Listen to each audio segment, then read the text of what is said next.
Please refer to the video description for any content warnings.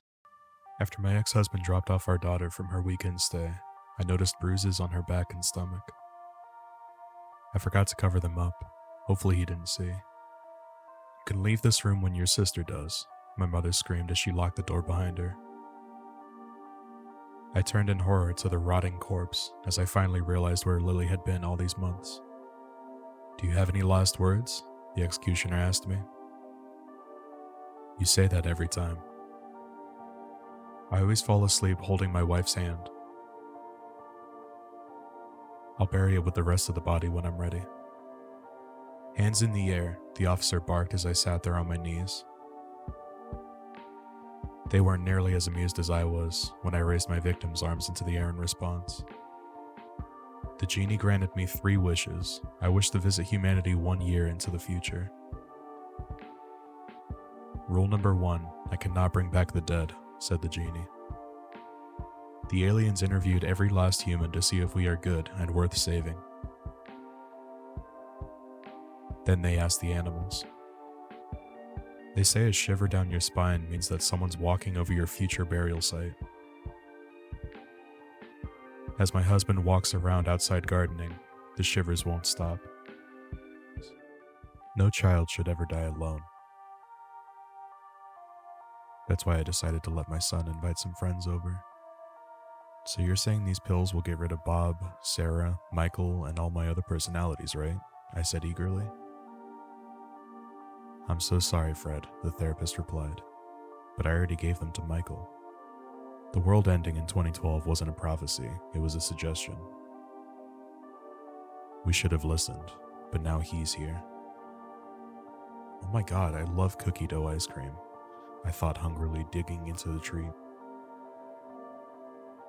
Usually I only find meat and vegetable mush in people's stomachs. The worst thing about being a ghost isn't hearing the neighbor who murdered you pronounced innocent. It's seeing that neighbor inviting your little brother into their house to see their new puppies, but not being able to warn anyone. My youngest son refuses to call my wife Mommy. She's not just a doll, and I'll make him learn it one way or another. I can't believe it. I cry into the phone after the police officer tells me they found my missing daughter alive after all these years. I hang up the phone and glance into the backyard, making sure that the hole I buried her in is still undiscovered, before getting in the car and heading to the station. I writhed in pain as my boyfriend held me down and twisted the coat hanger inside me. I regretted lying about being pregnant to get him to stay. Our eyes met across a crowded room. I was the only person he hadn't gunned down in the office, the only one he didn't want to, it seems. He stared into my eyes, raised the gun to his head, and pulled the trigger. As the tapeworm appeared in the toilet pan, I grabbed it and pulled hard. I wanted that thing out of me. And that's when I felt my tongue jerk back. The boy kept staring into my eyes as he dragged his mother's corpse inside, peeled off her skin, and hung it up next to me. For the first time ever, I, the monster in his closet, was terrified of him.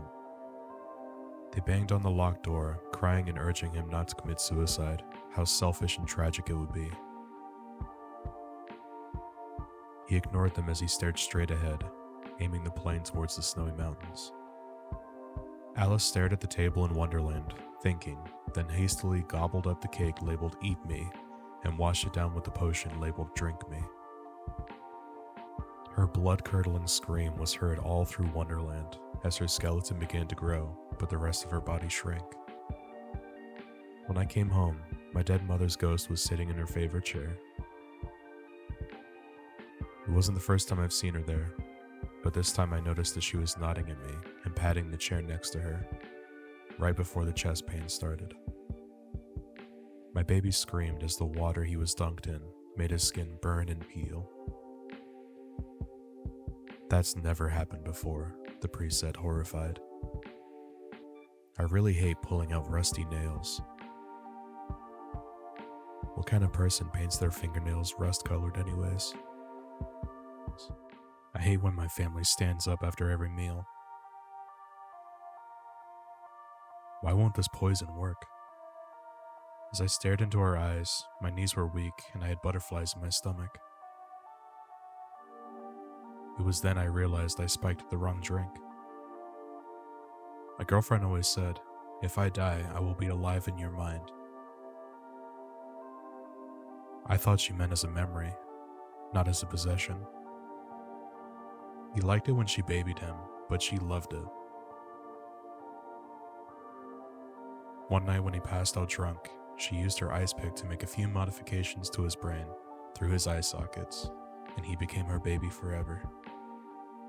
My son always screams like a wounded animal when we cut his hair, we told the psychiatrist, hoping for guidance.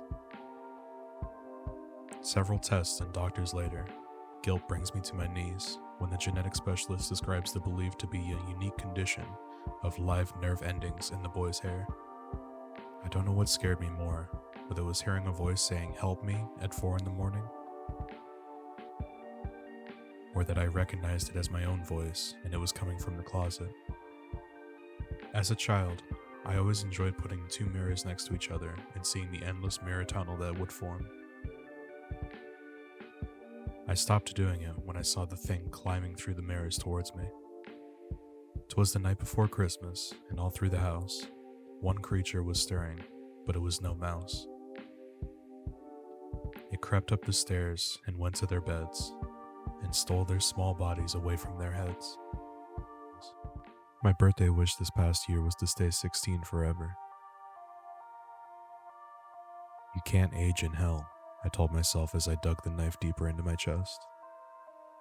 You better not be bringing that upstairs, my mother warned, noticing me about to leave the kitchen with a bag of chips. I sat down next to her at the table and opened the bag, stifling my tears, as I wondered how much longer my sister could possibly last without food. Flinging myself over the edge, I felt a mixture of freedom and fear during the free fall that followed. The monstrous creature managed to snatch me in midair and flew back up to its nest where its offspring were hungrily waiting. My brother would often find new ways to make his wax figures look more realistic. I stood in his wax museum, watching as everyone admired his work. If only they could hear me screaming. Happy children laughed as they pressed their face against the other side of the glass. That night, I learned why my mother always kept the mirror covered.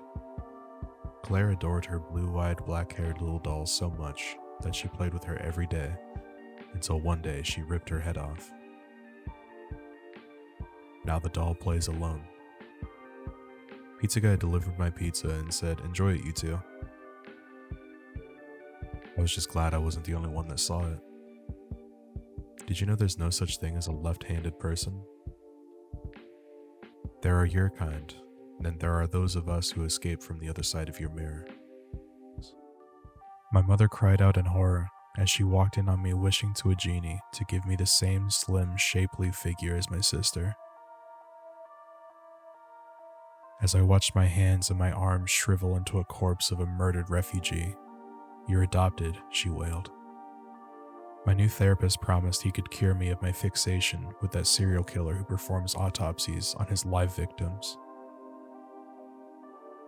"I want you," he said, his eyes twinkling, "to open up.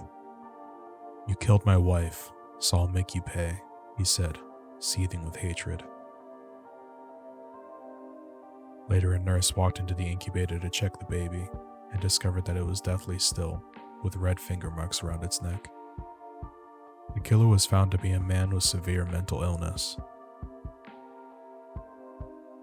He was so far gone, I was able to convince him he committed those crimes.